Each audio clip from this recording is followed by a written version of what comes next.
நம்ம எல்லாருக்கும் பிடிச்ச இந்த மழை உருவாகிறதுக்கு மொத்தம் 3 ப்ராசஸ் இருக்கு.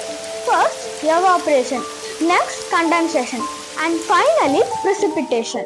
மழைக்கு தேவையான தண்ணி எங்க இருந்து கிடைக்குது? நம்ம எர்த்ல இருந்து தான் கிடைக்குது. எர்த்ல இருக்க வாட்டர் பாடிஸ், அதாவது குளம், குட்டை, ஏரி, ஆறு, கடல், இதுல இருக்க தண்ணிலாம் சூரியனோட வெப்பத்தினால ஆவியா மேல போகுது. இதுதான் எவாபரேஷன். இதுதான் மழை உருவாவதுக்கான ஃபர்ஸ்ட் ப்ராசஸ். எவாபரேஷன் மூலியமா ஆவியாகி மேல போன நீராவிலாம் வானத்துல இருக்க குறைவான வெப்பநிலை காரணமா குளிர்ந்து சிறு சிறு நீர்த்துளிகளா மாறும். இந்த சிறு சிறு நீர்த்துளிகளா ஒன்னா சேர்ந்து மேகங்களை ஃபார்ம் பண்ணும்.